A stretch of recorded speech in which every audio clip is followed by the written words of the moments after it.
대해서 제가 오늘 처음 나왔습니다만 국민적으로 굉장히 명예가 실추되고 있는 부분이 이중 모의 또 이중 교사 이 부분입니다. 여기에 대한 진실을 규명해서 특검에 수사 의뢰하는데 전적으로 공감을 표하고요. 그 내용의 가장 큰 핵심은 PC가 누구 거냐, 또 방송이 어떻게 사용됐냐의 경위에 대한 문제이기 때문에 특검에 그 사안을 같이 조사하도록 요청하는 게 옳다고 생각합니다. 검찰 조사도 최선을 다했지만 그 위에 많은 것이 실없게 제기되기 때문에 특검에 의뢰하도록 했으면 좋겠다 이렇게 하겠습니다. 예, 그 본 질의 들어가도록 하겠습니다. 우병우 수석에게 질문 드리겠습니다. 예. 그 민정수석실 기능에서 중복적으로 설명했습니다만 제가 파악하기로도 민정수석은 국정원, 경찰, 검찰, 국세청 감사원 5대 사정기관과 업무 조율을 하고 검찰과 법무부에 대해서 인사 검증을 하는 권한을 갖고 있죠. 예. 지금 굉장히 국가 운영에서 굉장히 대통령 보장이 핵심적인 보직인데 지금 이 상황에서 정의는 법률 행정적 책임에 대해서는 증언을 통해서 책임이 없다라고 할지 몰라도 도덕적으로 역사적으로 저는 엄청난 책임을 지고 있다, 무거운 책임을 느껴야 된다 이렇게 생각을 합니다. 이런 상황에 대해서 우리 국민들에게 그 무거운 책임감을 다시 한번 소회를 좀 말씀해 주십시오. 예. 제가 좀 더 면밀히 세밀히 살피고 업무를 했더라면 오늘 이렇게 국가적으로 어려운 여러 가지 상황이 발생하지 않았을 거라는 점에서 국민들께 대단히 송구스럽고 죄송하게 생각합니다. 살아가는 동안 그런 무거운 죄책감을 갖고 살아갈 것으로 생각을 합니다. 그런데 제가 가장 궁금한 것은 또 의문스러운 것은 최순실 게이트 핵심 주역들에 대해서 민정수석으로서 감찰을 해야 되는 감찰 소회가 충분히 제기되었다고 생각합니다.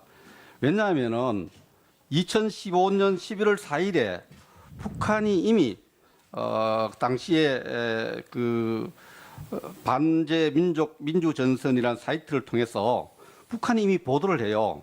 선전선동을 합니다.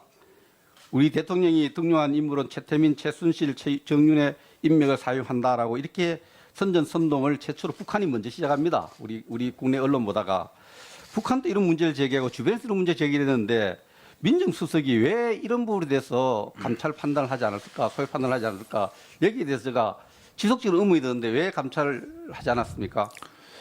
지금 민정수석실에서 직접적으로 감찰을 하고 외부 가서 정보를 수집하고 하는 인력은 극히 제한돼 있습니다. 그리고 그 제한된 인력이 모든 정부 부처 장차관 고위 공무원들에 대한 그런 걸 다 담당하기 때문에 결국 저희가 주되게 어떤 내용을 파악을 하는 것은 해당 관련 기관의 보고에 주로 이렇게 하는데 그런 보고가 사실 없었습니다. 민정수석으로서 감찰 기능, 민정수석 기능이 제대로 작동하지 않는 데 대한 책임이 크다고 생각을 합니다.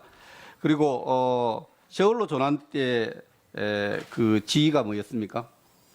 세월호 사건 때요? 4월 16일 그때 당일에 변호사였습니다. 6월 5일에 해경 상황실 서버를 압수수색 수식하지 말아라는 이런 지시를 했다는 것이 앞서 증언에서 했습니다. 그런 지시는 한 적이 없습니다. 그러면 그 검찰 수사 당국자와 통화한 기억은 있다 그랬죠? 예. 어떤 내용은 기억이 안 난다 그러고요? 상황 파악만 했습니다. 지금 왜 그렇게 대치를 하느냐. 그리고 예. 제가 당시에 국방부 차관으로서 업무를 보면은 이 문제와 관련해서는 정무수석실에서 해야 될 일이거든요.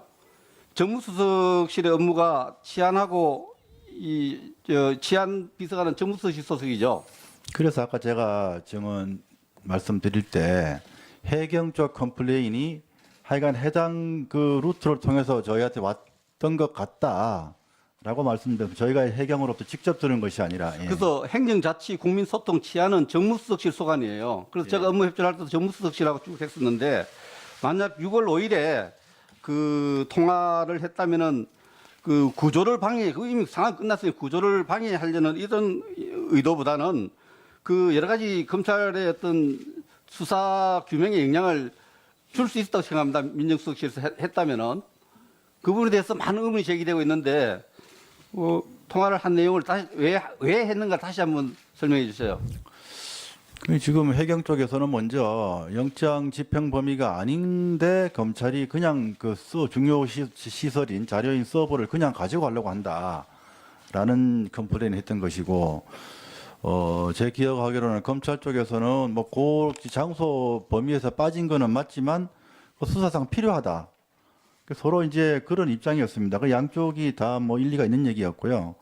근데 결과적으로 지금 그거는 바로 그날 나중에 보니까 검찰에서 다시 그 장소, 그 해당 그 서버가 있는 장소에 다시 영장을 받아서 집행을 해 가지고 갔습니다. 근데 그렇게 한 것이 결과적으로 보면 그 나중에 증거 능력이라든지 이 적법 절차라든지 이런 면에서는 오히려 뭐 이미 제출하는 것보다는 그래도 낫지 않았나. 결과론적으로는 그렇게 생각을 합니다. 예. 조혁 대리님, 예, 질문 좀 하겠습니다. 오늘 왜 나왔는지 아세요? 네, 세월호 7시간에 대한 내용으로 예? 온 것으로 알고 있습니다.